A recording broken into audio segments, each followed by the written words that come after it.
और जिस व्यक्ति के लड़के के पास किसी तैयारी की बुक नहीं है वो उनको बुक प्रोवाइड करता है। तो मेरी उनसे भेंट हुई थी। इससे निष्कर्ष क्या निकलता है इस बुक से पढ़ने से? इस बुक से निष्कर्ष में क्योंकि देखो, एक तो हम ये कह रहे हैं कि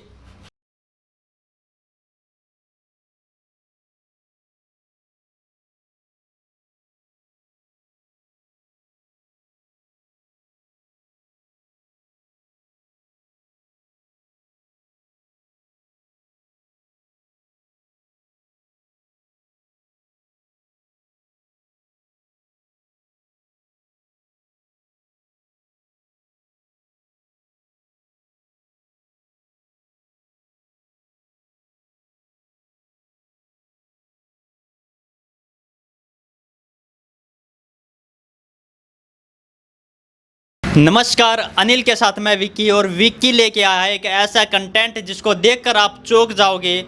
फास्ट फूड की रेडी के साथ साथ लोगों को शिक्षित कैसे कर रहे हैं।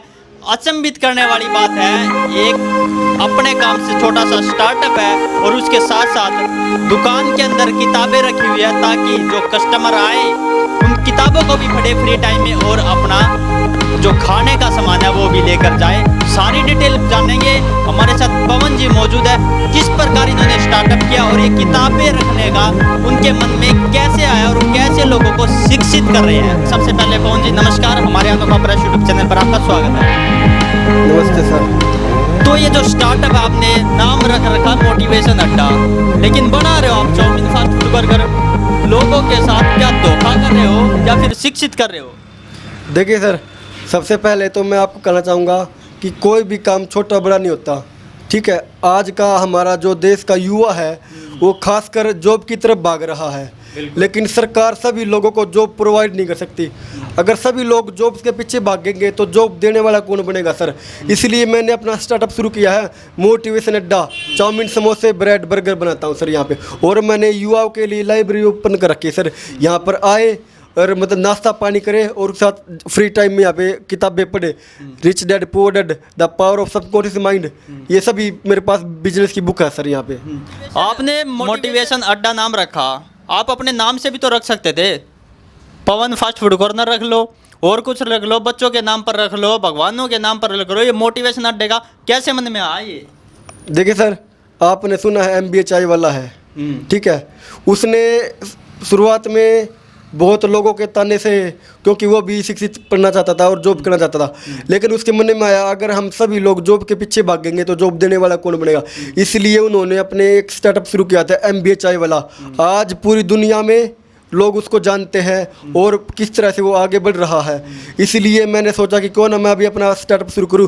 लेकिन मेरा स्टार्टअप कुछ अलग है, क्योंकि कुछ लड़के हैं, लड़कियां हैं जो देश में उनसे इंस्पिरेशन होकर चाय की दुकान खोल रहे हैं। दुकान खोलना अच्छी बात है, क्योंकि हमारे देश में चाय के बाद दूसरी पानी के बाद दूसरी चाय है जिसको हम याद करते हैं हर सुबह। इसलिए सर मैंने किसी का आइडिया कॉपी नहीं किया, अपना खुद का आइडिया का निर्माण किया सर। इसलिए मैंने अपना निकाला मोटिवेशन अड्डा। अब जैसा फास्ट फूड हो गया, फास्ट फूड में आ गया बर्गर, चाउमीन, क्या क्या बनाते हैं वैसे? चाउमीन, समोसे, ब्रेड, बर्गर सर। और एक तरफ रख रखी आपने किताबें, ये तो दोनों एक दूसरे के अपोजिट हो गई। देखिए सर, हम खाएंगे ठीक है, अच्छी बात है, लेकिन हमारा रोजगार कुछ भी हो सकता है। कोई चाय बेच सकता है, कोई चने बेच सकता है, फल फ्रूट कुछ भी बेच सकता है। लेकिन जो मैं बचपन से ही मैं इसी काम में एक्सपर्ट था, क्योंकि मैं पापा के साथ कहीं पे भी जाता था विवाह शादियों में, चाउमीन, समोसे, ब्रेड, बर्गर या फिर बालूशाही ये सब से बनाते थे। इसलिए मैं किसी भी चीज़ में इंटरेस्ट नहीं था, इसलिए मैंने अपना बिजनेस शुरू किया सर, मोटिवेशन अड्डा। ये बात बिल्कुल सही है भाई। देखो, काम कोई छोटा बड़ा नहीं होता और अपनी रोजी रोटी चलाने के लिए व्यक्ति कुछ भी कर सकता है। और उसके साथ साथ बड़ी बात ये है, देखो, अपना घर चलाने के लिए फास्ट फूड की रेडी कर ली, लेकिन उसका नाम भी रख दिया मोटिवेशन अड्डा। मोटिवेशन अड्डे में क्या है? ये किताबें। इन किताबों के भी बारे में जानेंगे। ये जो कितनी किताब है, ये पहले ये बताओ, लाए कहाँ से, खरीदी हुई है या किसी ने दी है, क्या कुछ चक्कर है? नहीं सर, इंस्टाग्राम पे मेरा एक बेस्ट फ्रेंड है जो कि वो भी बिजनेस करता है, और जिस व्यक्ति के लड़के के पास किसी तैयारी की बुक नहीं है वो उनको बुक प्रोवाइड करता है। तो मेरी उनसे भेंट हुई थी इंस्टाग्राम पे। तो वो बोले सर आप क्या करते हैं? मैंने सर मैं अपना बिजनेस करता हूँ। तो क्या बिजनेस है? मैंने उसको अपने डिटेल से बताया। तो उसने अच्छा रिस्पॉन्स दिया कि आपके पास बुक है? मैंने कहा नहीं। तो उसने बोला कि आप अपने शॉप पे बुक और रखो, बिजनेस के बारे में, हर चीज़ के बारे में। तो सर उसने मेरे को बुक प्रोवाइड करवाई है। और ईमेल के थ्रू मेरे पास भेजी है सर। दिल्ली से मेरा बेस्ट फ्रेंड एक, ये सभी बुक है। कितने रुपए लग गए आपके इन बुकों को सभी को खरीदने के लिए? देखिए सर, मेरे बुक में कुछ भी पैसे नहीं लगे, क्योंकि जो सिस्टम चला हुआ ना वो उसकी संस्था के साथ मिलकर बुक प्रोवाइड करवाते हैं। अच्छा। इसलिए वो कुछ भी पैसे नहीं लेते। ये इतनी किताबें आपने रख रखी है, इनमें से आपने पढ़ी कौन कौन सी है? मैंने पढ़ी sir rich dad poor dad, think and grow rich, and the power of subconscious mind, and startup sir. ये किताबें पढ़ी है, लेकिन दर्शकों को कैसे पता लगे कि आपने ये किताब पढ़ी है? इनके बारे में कुछ बताओगे तभी तो पता लगेगा। ये है the power of subconscious mind, मतलब कि दिमाग की शक्ति, अवचेतन मन, जो हम सोचते हैं, जो हम विजुअलाइज करते हैं वही हम बन जाते हैं। ठीक है, कई बार क्या होता है कि हमारा युवा डिप्रेशन में हो जाता है, और डिप्रेशन में कारण उसके दिमाग में, मन में बड़े बड़े गंदे विचार आते हैं। ठीक है, इसलिए मैंने इस बुक को बहुत ही जल्दी पढ़ा है और मैंने इसको विजुअलाइज कर इम्प्लीमेंट कर रखा है। और ये है द एंड स्टार्टअप, मतलब कि 100 स्टार्टअप। आप कोई भी स्टार्टअप शुरू कर सकते हो, कोई भी काम छोटा बड़ा नहीं होता, इसलिए ये बुक लिख रखी है एंड स्टार्टअप। और ये sir think and grow rich, मतलब कि सोचो और अमीर बनो। पता क्या बात है, बचपन से ही हमारे दिमाग में एक चीज़ डाल दी जाती है कि भाई आप नौकरी करो और अपनी लाइफ को स्पेंड करो, नौकरी करो अपनी लाइफ को स्पेंड करो। अगर सभी लोग नौकरी करेंगे तो फिर नौकरी देने वाला कौन बनेगा? सो सर ये वो है हमारी बुक, सोचो और अमीर बनो। बिल्कुल बिल्कुल। वैसे नौकरी देने वाले तो बिजनेसमैन भी बहुत है, वे भी तो दे सकते हैं नौकरी। देखिए सर, अगर बिजनेसमैन का बेटा बिजनेसमैन बन सकता है तो किसान का बेटा क्यों नहीं बन सकता? ये जरूरी नहीं है कि भाई बिजनेसमैन का बेटा ही बिजनेसमैन बने, कोई भी बिजनेसमैन बन सकता, आप भी बन सकते हो, मैं भी बन सकता हूँ, कोई भी बहन बेटी युवा भी बन सकता है सर। अब जैसे इसमें लगभग ये मान लो 250 एक पेज है, आपने इसकी सारी बात मेरे ख्याल से 15 एक सेकंड में कवर कर दी। इसमें मेन बात क्या है, इससे निष्कर्ष क्या निकलता है इस बुक से पढ़ने से? इस बुक से निष्कर्ष में क्योंकि देखो, एक तो हम ये कह रहे हैं कि जॉब नहीं करनी चाहिए, खुद का बिजनेस करना चाहिए, लेकिन उस बिजनेस के बारे में, खुद का बिजनेस करने के लिए कुछ लोगों को पता तो होना चाहिए, उसकी ट्रिक क्या है, क्या क्या हमें इम्प्लीमेंट करना चाहिए, क्या एक्सपेरिमेंट करना चाहिए, किस प्रकार हम छोटा सा बजट लगाकर बड़ा बिजनेस खड़ा कर सकते हैं। देखिए, आप मार्केट में जाओ, आप हर चीज़ के बारे में एनालाइज करो, ऑब्जर्व करो। अगर आपको चाय का बिजनेस करना है या आपको किसी प्रकार का बिजनेस करना है, लोगों से एडवाइस लो, जो बड़े बड़े व्यक्ति हैं, अनुभवी व्यक्ति हैं, उनसे जाके संपर्क करो, या किसी भी मोटिवेशन स्पीकर की वीडियो देखो कि उन्होंने कहाँ से शुरुआत की थी और कैसे ऑब्जर्व किया, तभी हम लोग जाके बिजनेस कर सकते हैं सर। तो आपने ये जैसे इतनी सारी बुकें रख रखी है, इनसे सभी से अगर मिला के कंक्लूजन निकाले तो क्या निष्कर्ष निकलता है? मेन मोटिव क्या है? मोटिवेशन अड्डा तो नाम आपने रख लिया, लेकिन निष्कर्ष क्या है, मेन मोटिव क्या है? मेन मोटिव क्या, देखो आज हर फील्ड में भारत आगे बढ़ रहा है। हमारे देश की महिलाएं, बहन बेटी भी आगे बढ़ रही हैं। चाहे बात हो युद्ध के मैदानों की झांसी की रानी, ठीक है, चाहे बात हो राजनीति की, हमारी क्या नाम है ये पूर्व प्रधानमंत्री, जो पहली प्रधानमंत्री इंदिरा गांधी, हर फील्ड में महिलाएं आगे हैं, हर फील्ड में युवा आगे बढ़ रहा है। लेकिन जब बिजनेस की बात आती है तो महिलाएं बहुत ही कम है। इसलिए मैं चाहता हूं हमारे देश की महिलाएं, बहन बेटी भी बिजनेस में आगे बढ़े सर।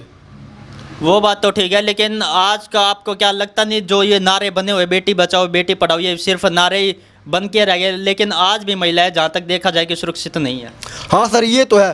देखिए, जब तक हमें अपनी सोच नहीं बदल सकते ना, तब तक हम लोग बेटी बचाओ बेटी पढ़ाओ का नारा नहीं दे सकते, क्योंकि हमारी जो सोच है ना वो ही हमें अच्छा बुरा बनाती है। जो हमारे देखने का नज़रिया है ना वही हमारा अच्छा बुरा होता। अगर हम बचपन से ही अच्छी बुरी चीज़ें देखेंगे ना तो वैसे ही हमारा दिमाग में ऑब्जर्व करेगा और वही हमारी लाइफ में होगा सर। उनसे छुटकारा कैसे मिल सकता है? सोच भी तो जब ही बनेगी ना जब हम कुछ अच्छा देखेंगे। वो अच्छा कैसे देख पाएंगे?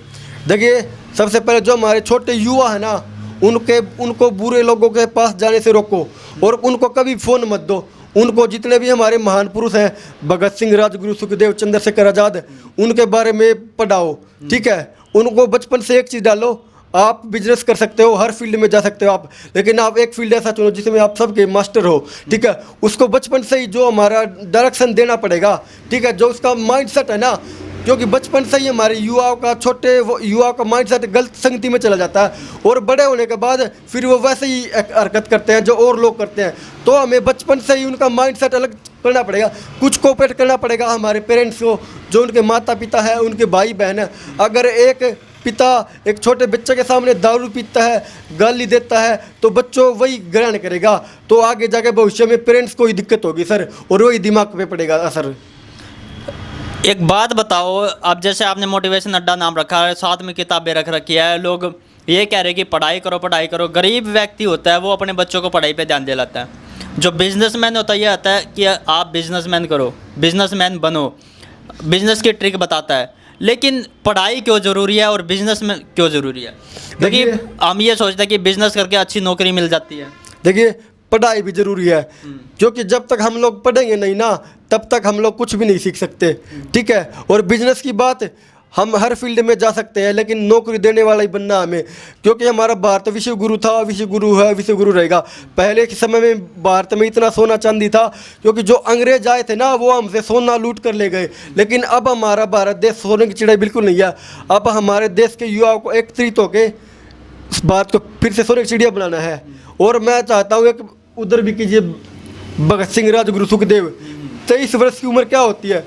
23 वर्ष की उम्र में हमारा युवा घर से बाहर कदम रखता है और सैकड़ों सपने संजोता कि मैं बिजनेसमैन बनूंगा, मैं खिलाड़ी बनूंगा, मैं ये बनूंगा, डॉक्टर बनूंगा, इंजीनियर बनूंगा। लेकिन भगत सिंह, सुखदेव, राजगुरु ने ये ना सोचते हुए कि मेरे को ये बनना है, उन्होंने भारत माता के बारे में, हमारे बारे में सोचा और अपना बलिदान दिया। इसलिए उसके बलिदान जो मतलब कि व्यर्थ ना जाए, हमारे युवाओं को उनके विचारों को अपने जीवन में उतारने चाहिए और आगे बढ़ना चाहिए, चाहे बिजनेस में हो, चाहे खिलाड़ी में हो, हर फील्ड में आगे बढ़े। बिल्कुल बिल्कुल। ये कौन सा मोड है? ये खैडी मोड। खैडी मोड कलानौर में आज हम मौजूद हैं। देखो, हम आपको ये तो कहेंगे नहीं आप चाउमीन खाओ, बर्गर खाओ, जिससे आपका शरीर नुकसान हो। लेकिन आपसे एक बात ज़रूर कहूँगा, अगर आप खैरडी मोड कलानौर में आओ तो मोटिवेशन अड्डे पे ज़रूर आना। बर्गर चाउमीन खाओ चाहे ना खाओ, लेकिन ये जो किताबें हैं, इनकी जो सोच है उसके बारे में ज़रूर जानो। क्योंकि जब हम देखते किसी का स्टार्टअप तो लोग साथ नहीं देते, लेकिन जब वो स्टार्टअप खड़ा हो जाता है, अच्छे लेवल पर पहुंच जाता है, तो उसकी फ्रेंचाइजी लेने के लिए लोगों की भीड़ लग जाती है, और तो भी फ्रेंचाइजी नहीं मिल पाती। इन्हीं शब्दों के साथ मैं पवन जी, मैं आपसे ये पूछना चाहूँगा कि अंत में लोगों को क्या संदेश देना चाहोगे, क्या कहना चाहोगे इस बिज़नेस को लेकर, स्टार्टअप को लेकर, जो लोग जॉब करना चाहते हैं, जो बिज़नेस करना चाहते हैं? देखिए, जिस व्यक्ति की जितनी सोच होती है ना, वो उतना ही सोचता है। बचपन से ही हमारी सोच बना दी जाती है कि आप जॉब करो, 10-12 हज़ार की नौकरी करो, ठीक है, कि भाई जितनी गुदड़ी हो उतनी पैर पसार। लेकिन अब ज़माना बदल चुका है, महंगाई डे बाय डे बढ़ रही है, और हमें अपनी सोच के लेवल को बड़ा करना पड़ेगा। और जो कहते हैं ना, जितनी गुदड़ी हो उतने पैर पसार, और हमें अपनी गुदड़ी को बढ़ाना पड़ेगा, खींच के इतनी बढ़ा दिया कि मतलब कि पूरा गुदड़ी तो पड़ जाएगी फिर। हाँ सर, कहने का मतलब यह कि अपनी सोच का दायरा बढ़ाओ सर, ठीक है। और जो हमारे देश के युवा के बारे में कहना चाहूँगा, हमारे जो माता पिता होते हैं 9 महीने हमें पाल पोस कर पेट में रखते हैं, फिर हमें बड़ा करते हैं, पढ़ाते हैं, लिखाते हैं। लेकिन जो हमारे देश के कुछ युवा हैं, कुछ लड़कियां हैं जो मतलब गलत संगति में चली जाती है, स्कूल कॉलेज में चली जाती है, प्यार मोहब्बत के चक्कर में पड़ जाते हैं। देखो, जब तक हमारे पास पैसा, धन, दौलत, नाम, रुतबा नहीं है ना, तब तक प्यार करने का कोई फ़ायदा नहीं। प्यार मत करो, प्यार करो अपने माता पिता से, अपने कैरियर से, अपने देश से, क्योंकि प्यार एक वो लाइफ नहीं दे सकता जो कि एक पैसा, एक नाम, दौलत, शोहरत दे जाती है, ठीक है। क्योंकि बचपन से ही मैंने देखा है, मेरे पिताजी है ना, जो मतलब कि हलवाई का काम करते हैं ना, रात को 2-2 बजे तक लगे रहते हैं। लेकिन मैंने सोचा क्यों ना मैं कुछ अलग करूं, अपने माता पिता का नाम रोशन करूं, गांव का नाम रोशन करूं, देश का नाम रोशन करूं। इसलिए मैंने अपना स्टार्ट शुरू किया सर, क्योंकि हमारे माता पिता इतने अमीर तो है नहीं जो कि भाई हमारे एक अच्छी लाइफ दे सके। इसलिए हमारे, देखो मैं कहना चाहूँगा, हम गरीब पैदा हुए हैं, इसमें हमारी कोई गलती नहीं, लेकिन अगर हम गरीबी में मरे, ये हमारी गलती है, ठीक है। इसलिए हमारा देश का युवा है ना, बिजनेस में भी आ गया है, चाहे हमारी देश की बहनें हो, हर फील्ड में महिलाएं आ गई है। तो मैं चाहूँगा हमारे देश की महिलाएं भी और कुछ युवा भी बिजनेस में आ गए, नौकरी लेने वाले ना नौकरी देने वाले बने। क्योंकि बचपन में जो हमारे माता पिता के सपने होते हैं ना, उनको पूरा करने के लिए, वो हमारे सपने को पूरा करने के लिए खुद को एक भट्टी में मतलब तपा देते हैं। लेकिन क्या हमारा इतना भी हक नहीं बनता कि हम उन्हें बादशाह की तरह रखें? मैं कहना चाहूँगा कि जितने भी मेरे ऑडियंस मेरे को सुन रहे हैं, अपने माता पिता का नाम रोशन करो। प्यार मोहब्बत सब धोखा है, कैरियर बना लो, इसलिए मौका है। जय हिंद, जय भारत। वाह भाई वाह वाह, गजब विचार है। देखो, जब हम कुछ करते हैं तो उसके लिए शिक्षित होना भी ज़रूरी है। शिक्षित होना इसलिए ज़रूरी है क्योंकि हमें नॉलेज होती है, ज्ञान होता है, और उसमें जो छोटा बिजनेस स्टार्टअप करता है उसमें हम उसको बड़े लेवल पर कैसे पहुंचा सकते हैं। इन्हीं शब्दों के साथ आपका बहुत बहुत धन्यवाद। जुड़े रहिए अनोखा प्रयास यूट्यूब चैनल से।